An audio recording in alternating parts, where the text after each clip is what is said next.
title and subject of our panel is creating client-centric solutions in the current market environment. So I think it would be useful to kick things off, just kind of high level, why is this current market environment any different than any other current market environment that we've seen throughout history in the need to create those client-centric solutions, and what do those look like? So I think we all sit here, well, let me start by saying one, that I think in the first half of this year, we have had the second worst performance in 60/40 strategies that we've had in 200 years.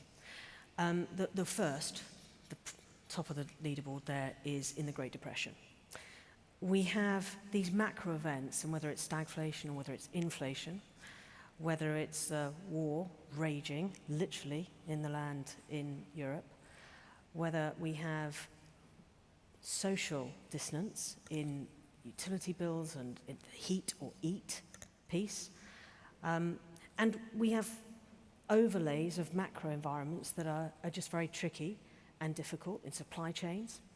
And then on top of that, we have the interesting discussions around ESG. And so we are in a very interesting and difficult time for clients to think about. And yet, and let me say it very clearly, is I think the 130 top US state pension plans are looking at a median return of somewhere around 7%. And yet we're facing a period of possibly high volatility, high inflation, where bonds and equities tend to be correlated.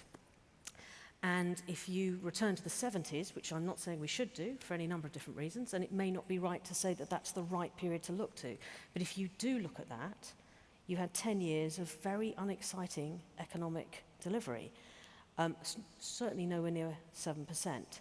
So we have to step in to find solutions and capture alpha that's going to meet those requirements to service our clients. And not just alpha, 7%.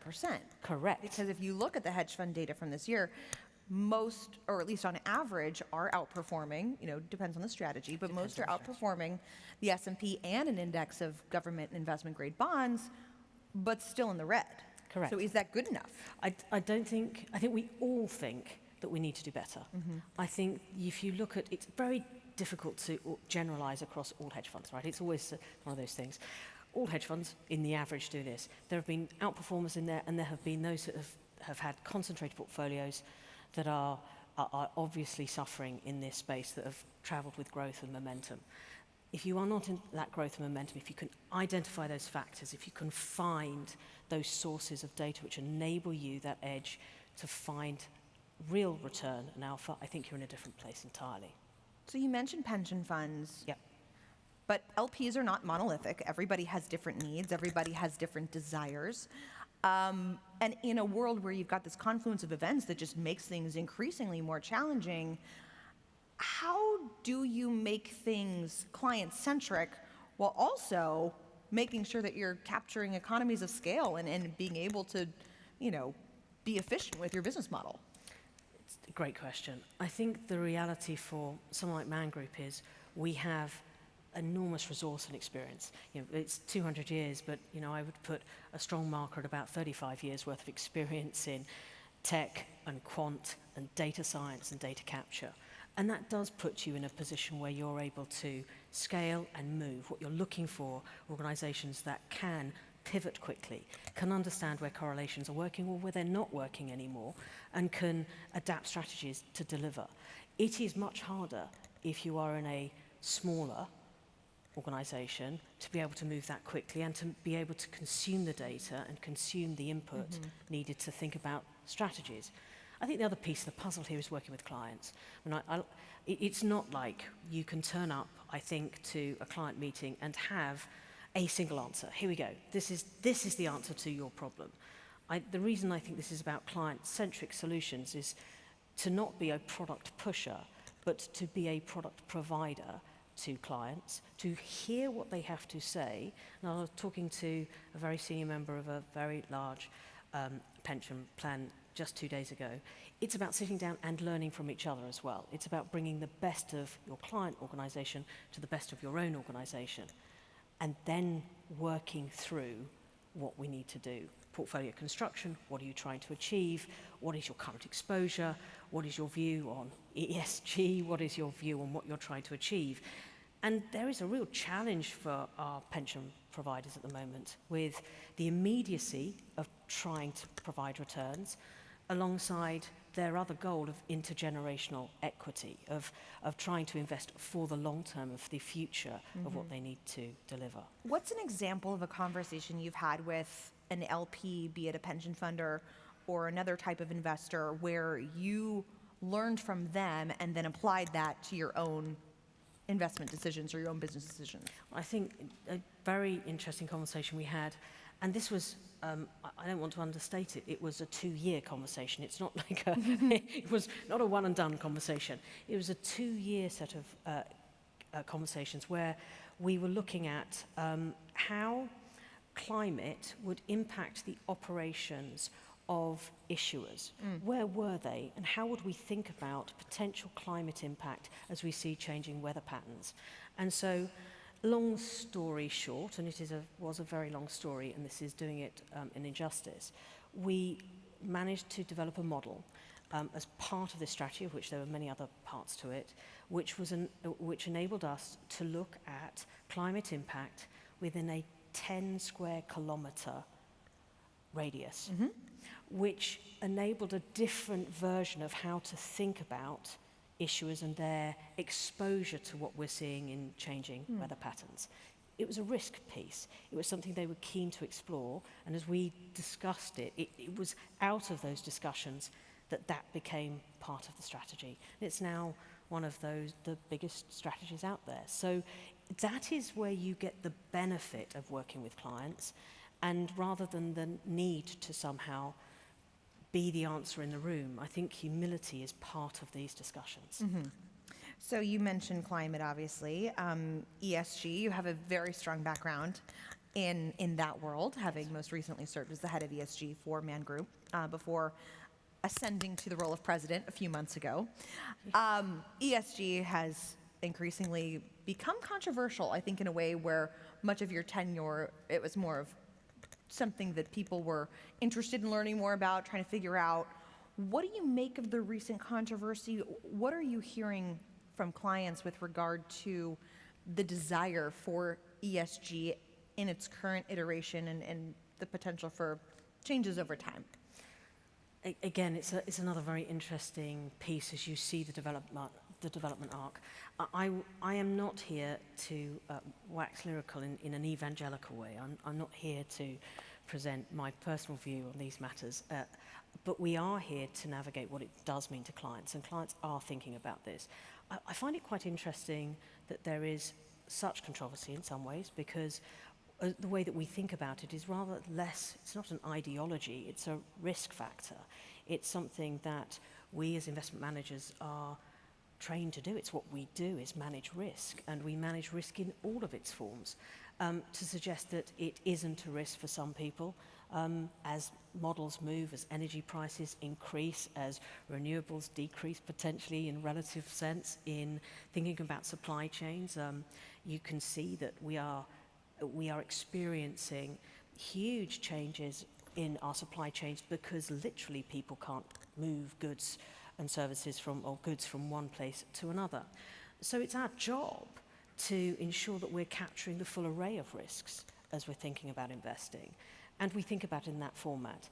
It's also quite interesting that there is this sense of the G bit. You know, who amongst any of us would say that governance of publicly listed companies isn't important, or governance generally of private companies isn't important?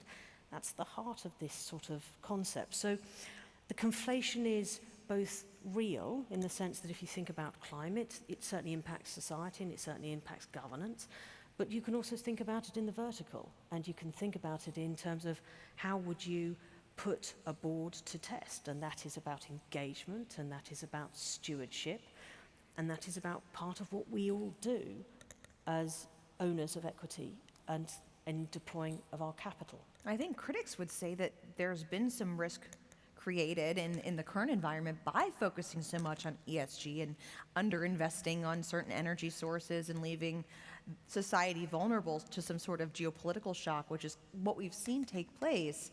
Do you think that ESG therefore needs some sort of rebranding and looking at it more from a risk management standpoint, holistically, than having certain goals? Is that kind of the future of how this will go? I'm terribly bad at predicting the future, but I'll give it a shot. I do think this is risk management from the way that we think about it. I think that geopolitical shocks and the dependency that is clearly there, certainly as Europe has experienced most recently with the Ukraine-Russian crisis, is really being felt, and it's being felt deliberately. So do I think it needs a rebrand? I think we all need to explore what we mean by ESG. I think we all need to explore what it means to our clients, and I think we absolutely need to consider it as part of our risk assessment. So yes, I suppose, is the answer to that question. Yeah, I think it's like a lesson for the world of finance where we think that if we create acronyms that people won't find them controversial, but ESG is kind of the contrapoint to that. That's exactly that actually people may disagree with those acronyms that are created. I think and it also becomes very blurry. What do we mean by this? And we haven't grown up with a taxonomy. There isn't at the moment consistent global application of what these terms mean or how we're supposed to deal with them. I think the reality is that we're all hungry for data, and anything that can provide us with better sources of data. If we are going to provide, let's circle right back round to those desires to return real value to our pensioners and our savers in this country and globally. We need to rely on, or we need to be able to find new sources of data. Generic sources of data are not going to get us there. So anything that enriches that analytic is a better thing for us to make better decisions, to make better returns. For different time horizons as well. For sure. With the time we have left, I know you just said that you don't predict the future, but I'm going to ask you to do so anyway. Okay. But just for the industry at large, because it's obviously one that's constantly evolving, and we have people here who have a vested interest in seeing where it goes. From your vantage point, how do you see hedge funds changing, the world of finance changing? What are we looking at 5 to 10 years down the road? I think, I sit at that. It was a great introduction from that perspective. Yeah. We have to remain relevant is the short answer to it. But what I mean by that is we have a significant role to play in the allocation of capital globally. We have a significant role to play in how this world evolves. And hedge funds or asset managers generally are going to be critical to that move and shift. We have to ensure that we're at the forefront of those things, and whether it's in new products or whether it's in new sectors or whether it's in the deployment of capital, we have to be at the forefront of what that looks like. There is the desire for return is not going away. Our markets are not going to help us easily return that value. We have a job to do, and we should be leaning into that job. And that means, do I think that we're going to be more tech-driven, even more than we are today? Yes. With heavy involvement from, of course, Man Group believes strongly in systematic strategies and in the access to data and data science. I think it's about bringing greater expertise into our worlds. I think it's about bringing difference and creative thoughts into our worlds. And I think we have to do that as an imperative, not as an option. In terms of the industry as a whole, do you think that the challenges of the current environment make the industry bigger, smaller, more concentrated? There's been a discussion about the concentration in this industry over time. Yeah. And there's certainly going to be winners and losers. There always is. I think I like the idea of competition and difference. I think that makes us all better. I think industry environments or market environments that look like the ones that we're navigating now should bring about greater creativity, not less creativity. So do I think we will fall and shift and shape? Yes. Would it be not a good thing to have a lack of new ideas and new participants in the industry? I don't think that's the answer either. But in terms of being able to achieve that outperformance, that alpha, You've got to have investment, you've got to have money, and there are barriers to the entry in doing so. and are there so many participants that it makes it more challenging to do so for your clients? I think it's about being able to mine markets and data, and I think it's about the edge is being able to find that difference rather than run a pack. And I think that's where I'm nervous about. If you're sitting on 60-40, you're in for a bit of a journey, it feels to me. You've been on a journey, yeah. This year down 15%, I think. Correct. A traditional 60-40 portfolio, Correct. which is slightly worse than the S&P and slightly worse than bonds. And the second worst in a couple of 100 years. Couple hundred years. In terms of how you think about fees moving forward with clients, I think that what we have experienced is that clients are willing to pay for return and alpha, and they're willing to pay for active investment. And I think that is the trade that's worth it. Do I think that there will always be compression on fees? Yes. In the conversations we have with our service providers in the banks is one about ensuring that what we're not doing is generating alpha on this side and returns on this side and paying it away in another. So I think it's about at every point in the investing cycle and in every point of your organization that you're ensuring you're running efficiently and effectively. But clients will pay if you're actively managing their money and returning and performing. outperforming above fees. Well, that's a great place to leave things as we talk about the business model. And you've obviously your firm has quite a storied history, so it's helpful to get that perspective.